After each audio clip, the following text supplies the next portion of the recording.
And from next year, we plan to apply at least for 50 calls. So keep updated on that. There will be also chances to create some consortia to work on EU fundings. We also have we work on white papers and position papers to try and make an impact also at the policy making level. We have Vision for Europe magazine. Please make sure to subscribe to the newsletter because, of course, you can always follow our news, our latest news. And also, we are really active on social media and with events, as I was already saying. Please make sure to notice that on February, we will have our SDG awards. So from yesterday, the landing page is open. You can subscribe to the event. You can also subscribe to participate as one of the potential winner of the 17 SDG awards. This will be an hybrid event and will be hosted here in Germany. It will be also hybrid. So if you are from any other parts of the world, you can always follow us virtually because we have, as I said, many opportunities for you to follow us virtually. So after my introduction and the video about the Alliance, I will introduce Francesco, then it will be Andy's turn, there will be a panel discussion, and then a questions and answers session, and then our conclusions. So please make sure to get in contact with me or with the chamber through our email, LinkedIn contact, or my personal LinkedIn contact. You can follow it in the public chat. If you do not see the presentation, I remind you, please make sure to click on the corner right button down below to restore the presentation. Now I will show you briefly the video of the Alliance and then we can start. I'll share my screen now.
Okay, great. So now let's get to Francesco. So first of all, yeah, let me introduce you, Francesco. I will give you the word right away. Francesco is an international civil servant. He is currently employed at the World Trade Organization as head of financial operations. And during his 15 years of working experience, he served several international institutions like UNHCR, EU Commission, OECD, and finally now he is in WTO.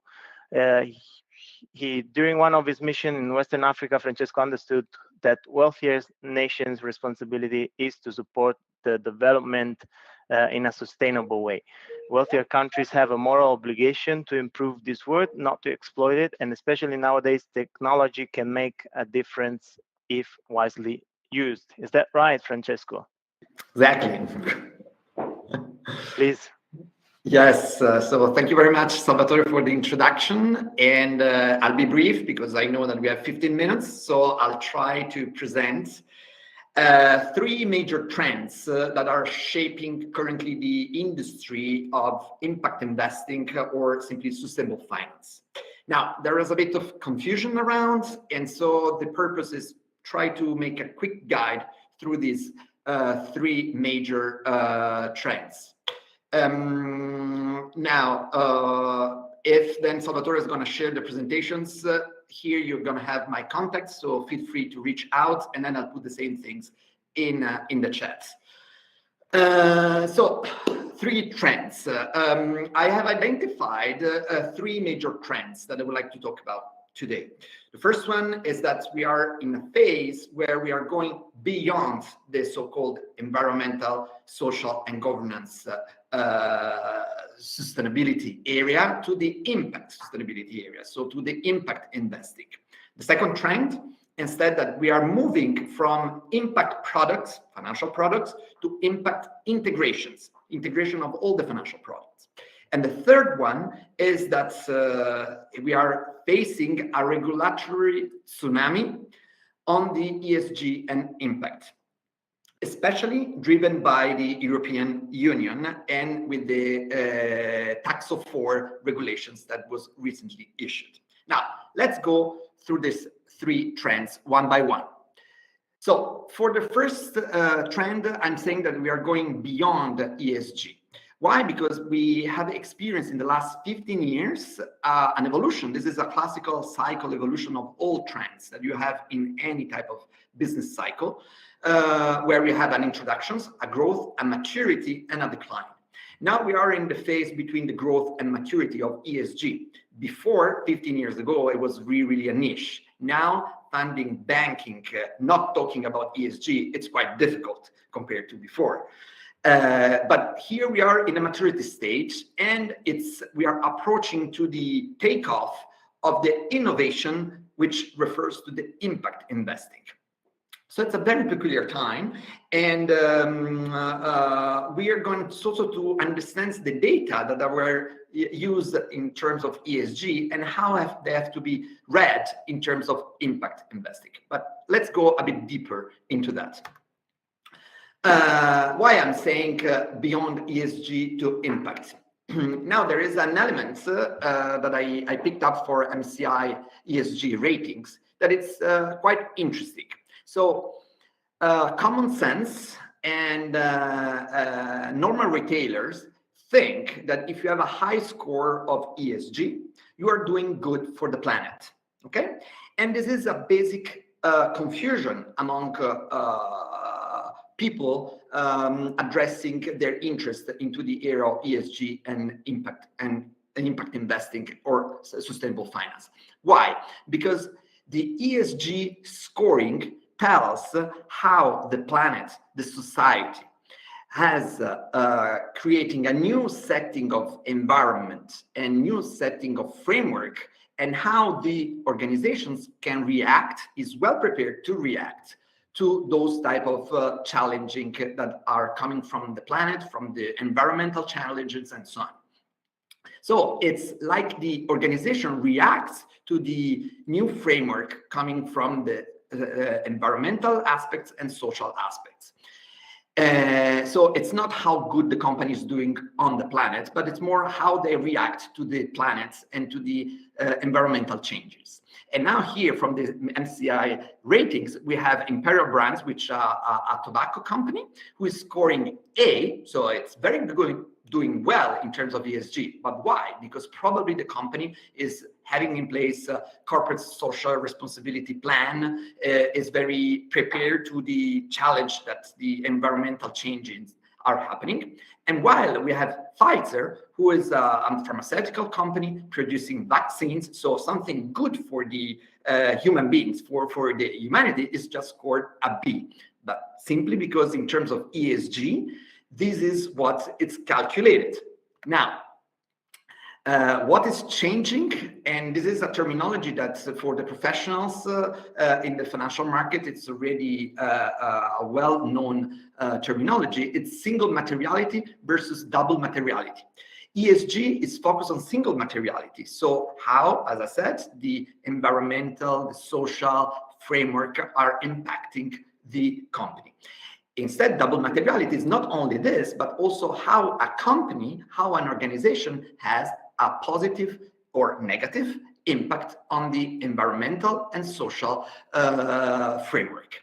This is the key difference of the interest and the moving beyond ESG to impact, moving from single materiality to double materiality. And second trend is exactly what I tried to summarize in this slide. So we are moving from an impact product to an impact integrations. So we see the various category, and we are moving from the concept of niche. So products, investment products that used to be specifically thematic or one single green fund with one very depth research that it's behind, to more diverse. We are seeing this expansion across all the categories. And if you think like 15 years ago, banks or financial institutions that were setting up a green fund, it was 1, 2, 5 funds which were just dedicated to green investing. And were using an ESG parameter. So it was a very, very small and dedicated for very, very expert, or for those who really, really wanted that area. Now, instead, it's cross-cutting. It's the various funds are becoming more and more transversal, evaluated through ESG. So it's becoming something really, really common. And it's in the process that I listed in the slide, it's very, very tackling all the aspects. And this is the movement that we're having from impact products to impact integrations. Now, let's move to the third trend. Of course, these evolutions that we are experiencing needs to be regulated. We are talking about $40 trillion industry, okay? And this huge amount of money needs to be regulated. And this is what is happening right now. We have different taxonomy. Here I listed the major one: SSSB, ESSB, GRI, Global Reporting Initiative. But then, of course, depending on the region, there are some predominant. Here now we are based in Europe, and the European Union needs to regulate, and it is regulating these emerging markets. And there is a dedicated platform, this platform of sustainable finance, where you see all published the documents related to the EU taxonomy, the so-called Tax of 4. Now, let's go and see like this. So the Tax of 4 was published May 2022, and it's covered water, biodiversity, circular economy, and pollution. Okay. The other two, climate mitigations and climate adaptations, were already published, and it's law of the land. So it's common ground at the level of regulations. Instead, the water, biodiversity, circular economy, and pollution is something new that was just came out last May 2022. What is it about? So basically, like the EU taxonomy has set 4 objectives to sustainability, and very interesting, a technical screening criteria in order to identify the performance, how much of the capex of a company, how much of the revenue of a company is aligned to these 4 criteria, 4 objectives of sustainability. And the sectors covered by Tax of 4 are huge. Here we are going from agriculture, forestry, going through, of course, energy, transportations, water supply. So it's a real huge area of our market. And this is an example of technical screening criteria. Now, here, I want just to focus your attention on the fact that here we don't have only the elements that are listed as do not significant harm. So it's not just simply a checkbox of say, okay, I'm doing things good, compliant with some framework like it used to be with the ESG. But here, the technical criteria want also to see what you are going to do good for your planet as a company, in order to see how your revenue is aligned into that. And that's why, like, you need to list the description of substantial contributions criteria. Now, the idea is to frame all the activities in the real economy into categories that are following the traffic light methodology. So, of course, green is substantial contribution, and red is significant harm for the environment. And in this way, they want to identify the position of each organization, of each company, in order to see where they're placed. And of course, this is a dynamic thing. What is valid today, it won't be valid tomorrow, because of course the bar is going to be higher and higher from the European Commission. Now, how to apply the extended taxonomy to a portfolio of an investment, okay? So here we have an hypothetical portfolio where we have an investment in 3 companies, A, B, and C, and then these 3 companies where the investments are directed have an identifications according to the green light methodology. And then, of course, you can evaluate how much is your portfolio. So how much you are investing, how much the private funds are directed in order to change the environmental, the society. Why I'm saying also this, and I have 1 minute left before giving the floor also to Antti, is that here it's all focused, as I said, on the climate and environmental aspects. But while we are talking, the same type of expert groups that have been defining the EU taxonomy on the environmental matters, that we are just saw the 6 objectives, 4+2, are already working on the social aspects. So for the S of the ESG. And so we have to expect in the upcoming years a similar framework in order to measure how a company and organization is impacting all the social aspects. One last comment related to that is that, of course, so far the environmental is much more easy to measure. Okay, so that's why it's the focus mainly on that, because of course, in order to evaluate, in order to score, you need to measure. And environmental matters are easier to measure than social aspects. But of course, this is the trend, and this is what we have to expect in the upcoming, not months, but in upcoming years, at least at the level of the EU taxonomy. Thank you very much. I think that this was my last slide, and I give you the floor again to Salvatore. Hopefully, I remained in the time, in the allotted time. Sure, Francesco. Don't worry. We are on time, and we will have also plenty of time to discuss about your presentation as well.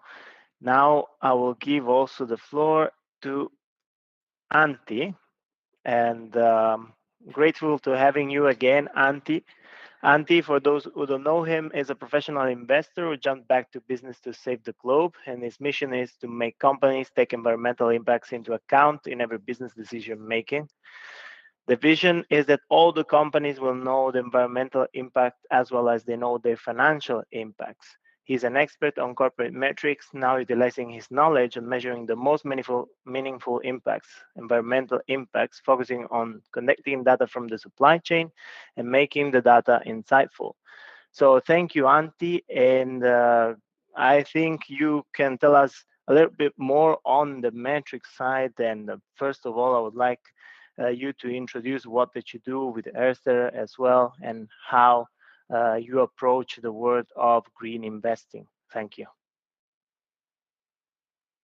Thank you, Salvatore. And thank you, Francesco, for a brief presentation. This is so complex things what we are talking about, and it made me think. This is I will copy with pride with some of the things on your slides.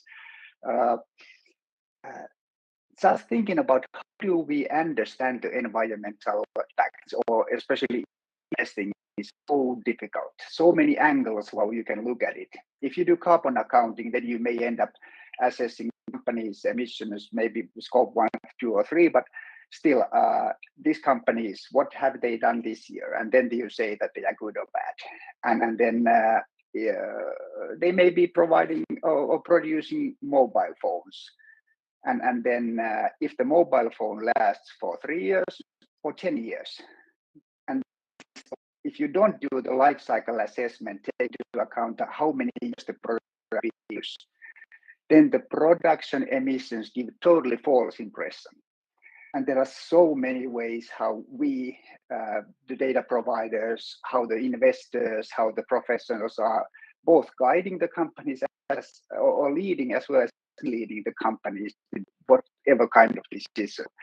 Plenty of things to do. Hey, cool! I'm so happy to be here, but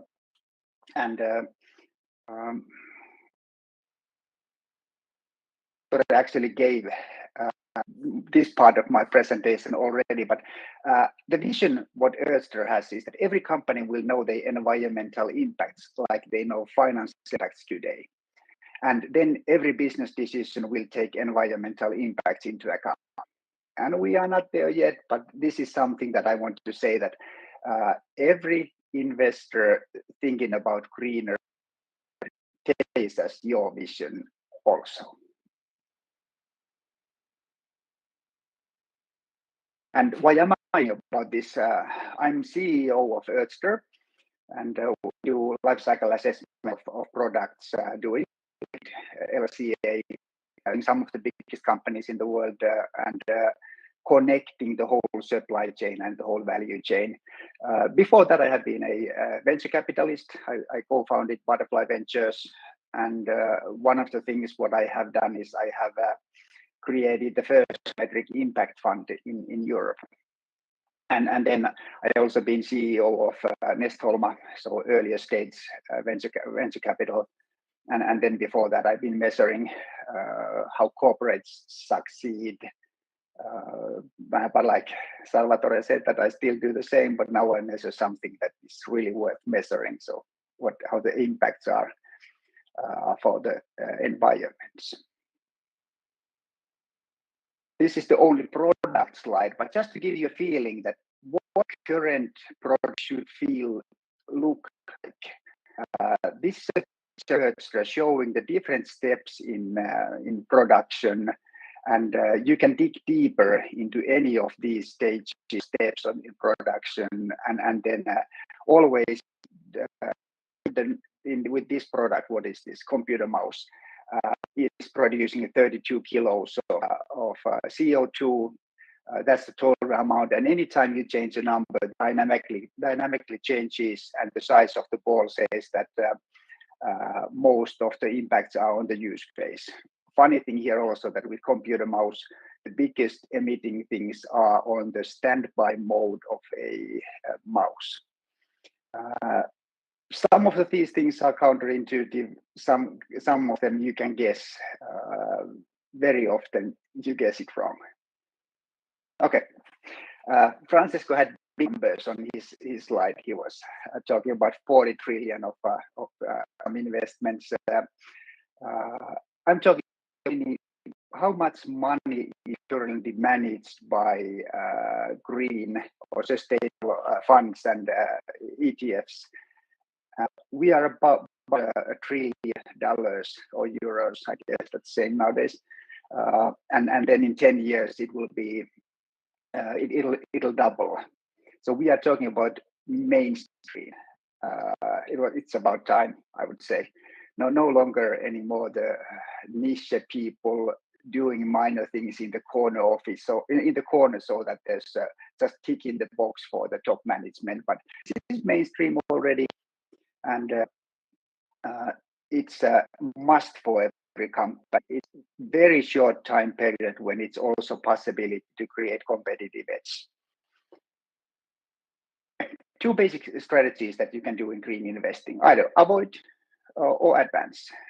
So less bad or more good. And the problem is that what is it that you are actually comparing? Are you comparing on your decision, actually understanding that there are to the same companies that you should be comparing. Most of the assessment on companies, when an investor thinks the companies, they are industry averages with very minor changes that have been used based on the scale of the company. And even though they have been still the most accounting is more of an industry number than actual company numbers. And now I'm comparing this with LCA numbers. And LCA numbers are company specific, of course, product specific, but then they are the real products in especially if you do it with Roadster or similar tools that refine the numbers to be exactly what this particular product has and connecting the supply chain for it. Hey, a few words about those basic strategies. If you want to avoid bad things, then you don't invest in brown industries. And then you don't invest into companies that are behaving bad to the environment, which may be good strategy or may not be, because if you less bad into companies who are already in, so to say, business, the changes are bigger. They have a bigger impact on doing less bad. And then the advanced strategies. First, it says that select first what is the industry. Kind of obvious, but then start comparing the oranges with orange. So look you are into Mercedes or Toyota and get the data the product level, so you understand what's the current status as well as what will be the direction where they are going. So or investing into Nike or others, then it makes sense. And quite many technology in the world have already made a decision that they do no longer accept carbon accounting risks because they are not. They do and more than thing they look back. And what you should have is a means for looking forward. Have a means for planning greener products. And now this is an engineer slide. This is what we do. So we create a whole value chain, and we start different databases and the actual numbers from the company. Those 80% of both sides of up and down, they are just examples, but the message is that the most of the emissions usually come from your suppliers or users.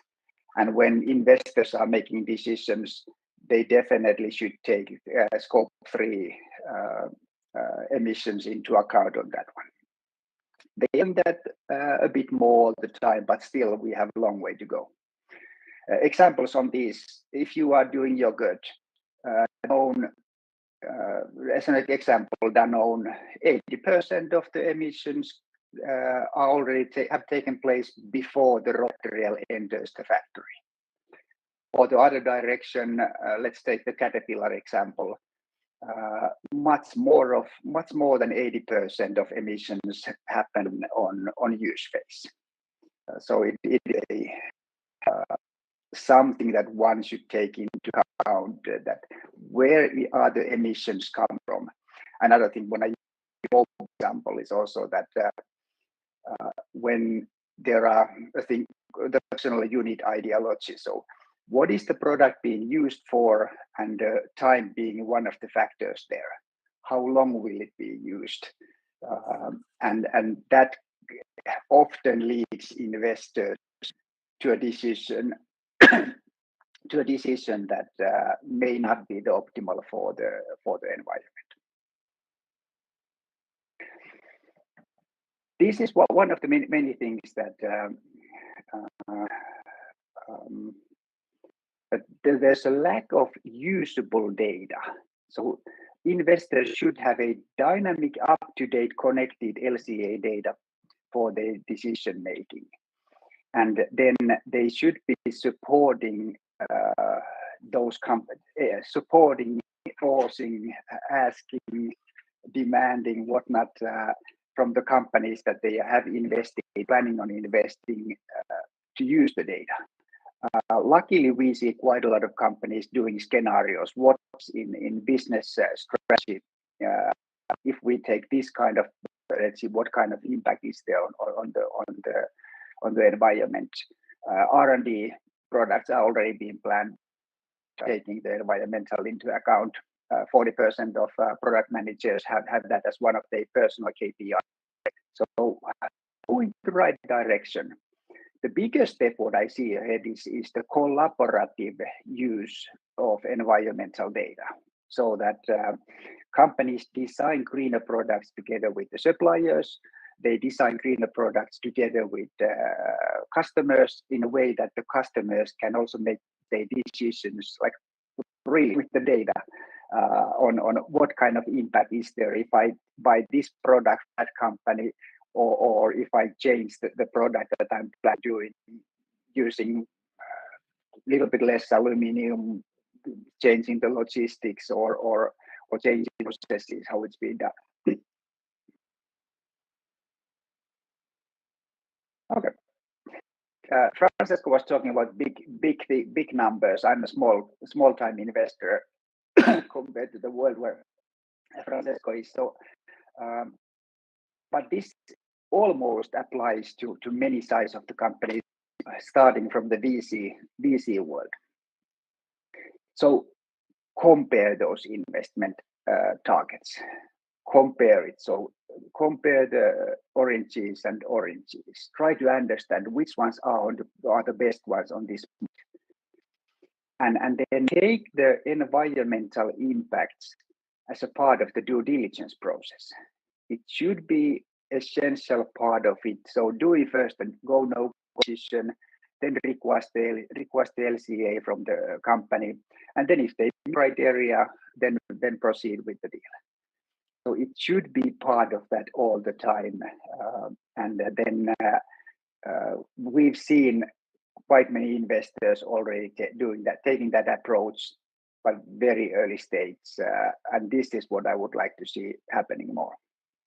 And when the investment is done, then it's time to manage the portfolio in a way that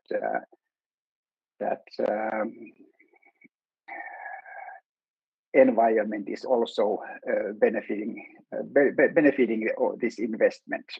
And then the question, how should they be managing it? And my thinking is that one shouldn't be. When an investor is demanding for a report, they will get a report, and then many things don't change. So my thinking is that they should be supported. Many investors are truly adding value to the investment targets, and they should be adding value also in environmental issues. So when they have already requested LCA data with, for example, through Earth, so it's a dynamic data, it's there, and then when you do the deal, make sure that you have the terms, part of the terms that you have to improve some parts of the of your environmental issues, and then simply follow it. Make sure that they take actions that lead to sustainable improvements, and only then finalize the terms. This is the direction where all of us should be going. Salvatore, your turn. Thank you, Antti, for the presentation.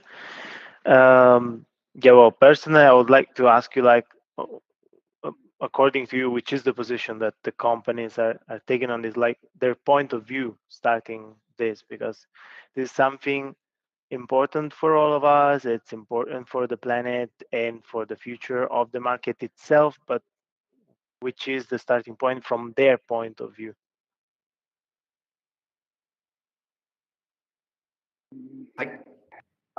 I would say that it varies dramatically. It's still a little bit polarized. Some of the companies are brilliant. They really understand it. They have plans how to take into account the environmental impacts. The dynamic data is not available well, so that it will the decision making. We are not there yet.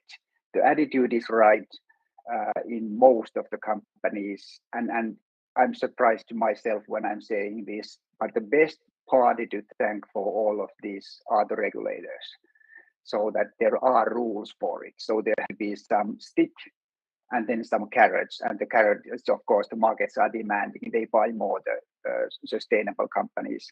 And then when we see, in my last presentation, I said that Xerox made 400 million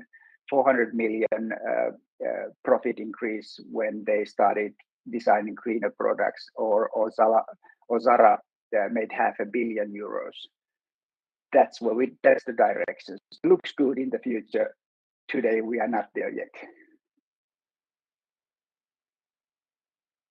I see. Francesco wanted to add something on this, I guess. Yes, I think like if we have to make a short summary of both our presentations and to answer your question, it's all a matter of data. Okay, because an element that we haven't mentioned is that, of course, there's a lot of confusion around sustainable finance, green investing, and a lot of the threat of greenwashing. Okay, but greenwashing comes if data are not well assessed and are manipulated in a way to convey a wrong information. Okay. And that's why this new legal framework exists in order to avoid this level of confusion.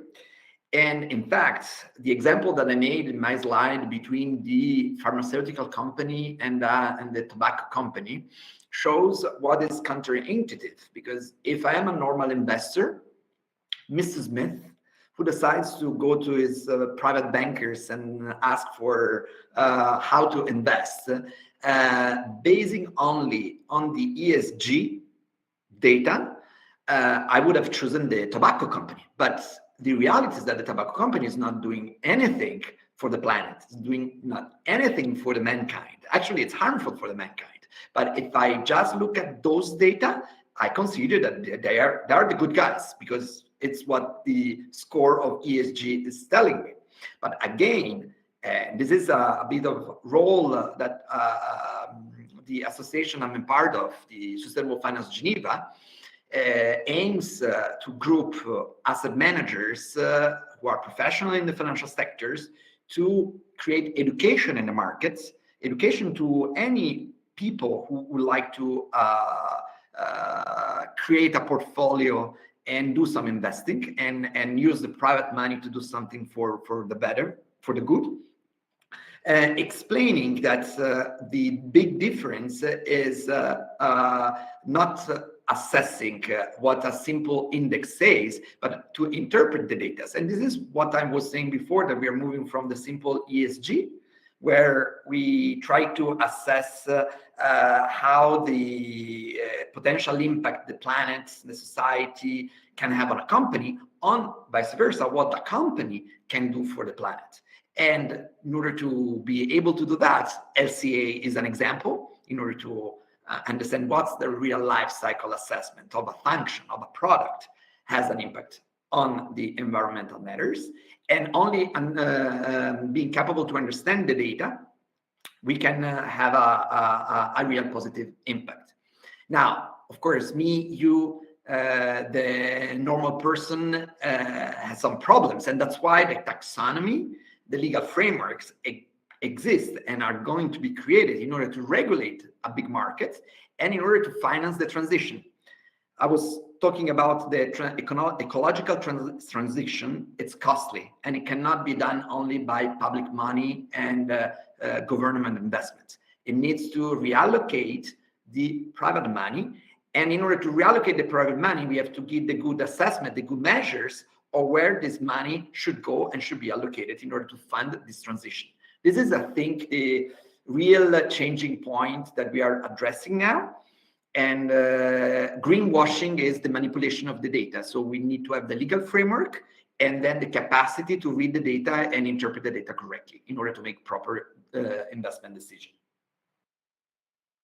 Yeah, I get it. I mean, because if I think to the generic public, and I think like this is misleading for the public who like knows little about finance in general. If I'm a private investor, want to start investing, I have my advisor at my bank, and I say, oh, I want to invest in good stuff, in good things for the planet, and maybe they just search for the highest ESG scores, but actually they go into funding tobacco companies, for example, right?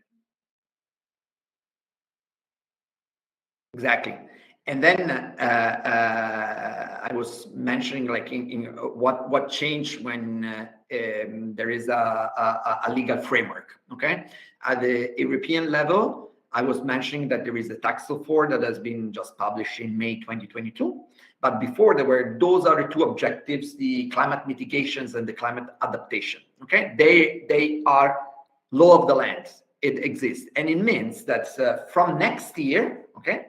Next year, companies that are publicly traded or are subject to sustainable financial disclosure regulation or are subject also to the non-financial reporting will have to start to report from next year how much the revenue, so how much or what they do, it's aligned with these two legal framework. Now, if we think in perspective, and we saw with the Taxonomy 4, which was issued, but it's not going to be binding immediately, like from next year, but later, a bit later on. You've seen the amount of sectors that the legal framework is going to be impacting, which means that all companies that are publicly traded and are subject to those type of disclosure regulations will have to comply with this, which means that we'll have to be capable to assess the data. And I'm coming back to what Antti was saying. This is extremely important, from the small type of investment to the big type of investment, for the small type of company to the big one, because everybody will be required to, at least from the legal point of view, to report. And then people will have a major interest in deciding where to invest, where to put their own money based on this data. More clear data, more clear investments.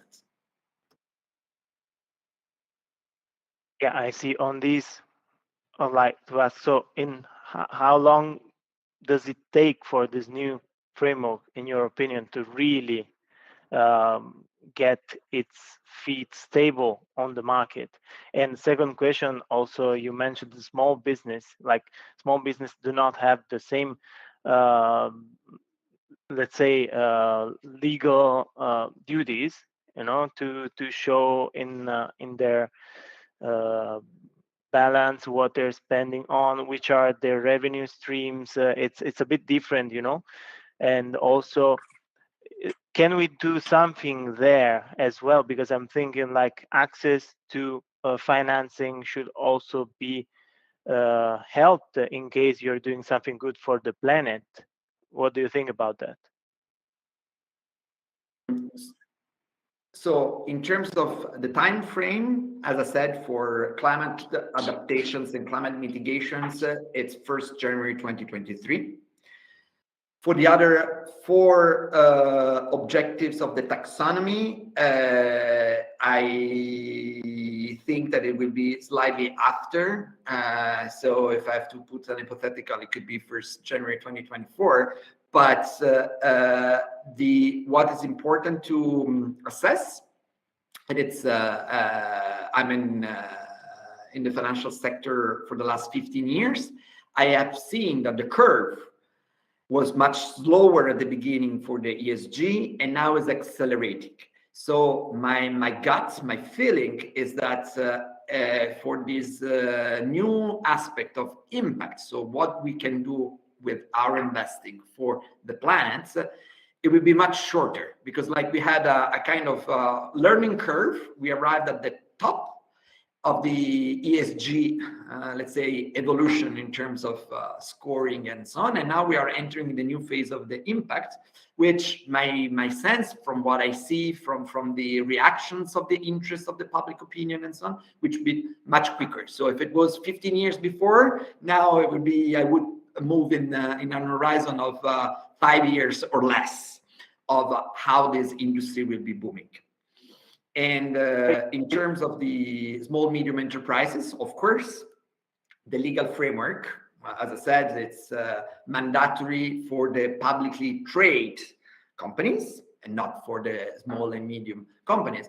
But the overall market, the environment where every actor is playing is changing.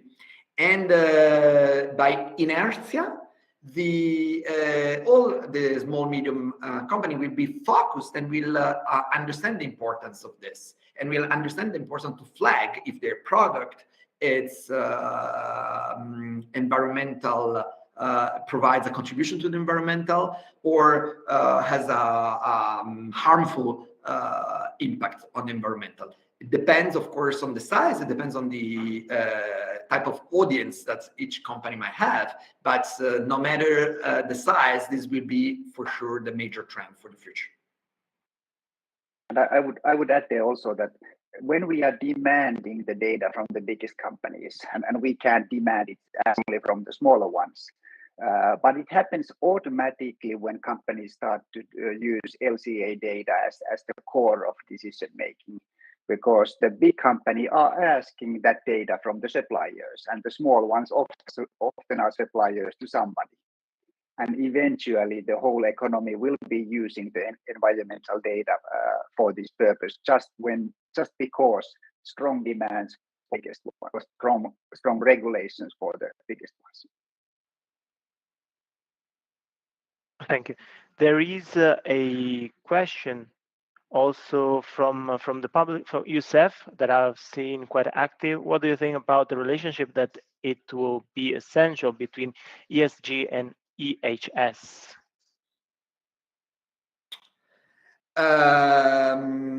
Well, this is a good question. It will be strict relationship. I'm seeing around, again, looking simply for the regulations, is the extreme interactions among sector and among dimensions. So let's say that 15 years ago, it was being like everything was as a silo. Bank X, Y, and Z creates a fund, a green fund, and keeps it there. Instead, now, all level of metrics are interacting on each other's and are influencing each other's. And if we have just a look about the 17 Sustainable Development Goals, we could see that if we think about fight hunger has impact with food waste. So you cannot if you are working on avoid food waste, in a way or another one, you are also helping for fight hunger. And this is just an example that it translated in the financial market, translated in the real market. It means that we cannot think in a silo, but we need to think in an interactive manner.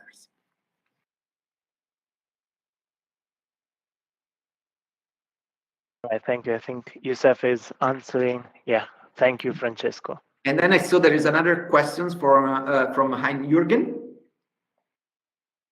Yeah, please. I'm seeing from so I guess wants to know, like, this framework that will mean that these companies that are harmful for the planet, for the society, will be taken private at extremely cheap valuation. So what is their future? What do you think about this? Well, like it's in this case, it's how. Let's imagine that a company, a manufacturer company, keeps on doing bad things, so doesn't care about this reporting. Okay, because it could be, it's a common sense that people say, well, it's just a lot of paper and so on. But the impact is that those companies that do not react positively, that do not aim to go on the green side, okay, do not go to the substantial contribution side, and they remain in red, they will receive less and less access to funding.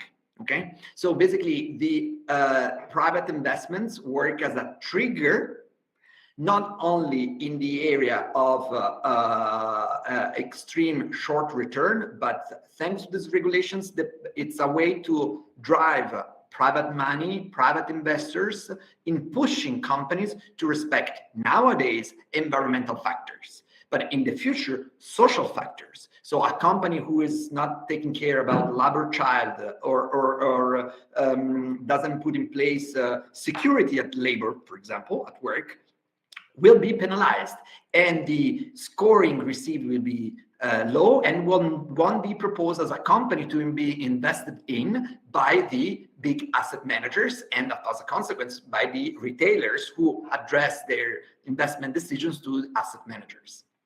It's a way to use private money to do something good. Capitalism is a beautiful thing.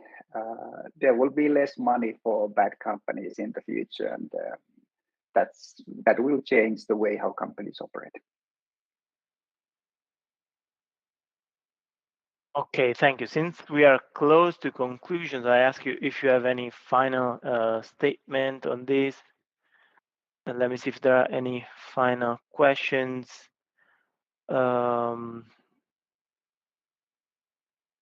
Most bad companies that are bad generate huge cash flows, so do not need financial markets. Do you buy them? Okay, like it's referring to companies who do not need financial markets. But I guess this is in general a problem that will not refer just to the markets themselves, but also to the private financing. Also, if you're a company anyway, at a certain point of your life, you might need to go to a bank to need some helps or need some guarantees, and in that case you also there can have a score, and also there your score might depend on how you impact on the world and how you impact first of all environment, but also on the social aspect and the rest of it. Say that okay, every investor, yeah, I would say that every investor is thinking about sustainability today. So when you get VC funding, they will be talking about sustainability at some stage. Of course, a few of them don't really care, but the majority of them do, because their investors invested into it, they do care. And then either it's financial markets that are leading companies to be greener, or the supply of their products, the demand, I mean. Sorry. So the demand from companies or consumers, and of course combining that with the good regulatory pressure, I think hope for the society. Thank you. So I guess now we are in the conclusion. I see there are other questions. So if you have other questions, you can connect with our speakers, or you can send me a message to request to participate to next week's roundtable as well. You can connect with me on LinkedIn and also with our speakers as well.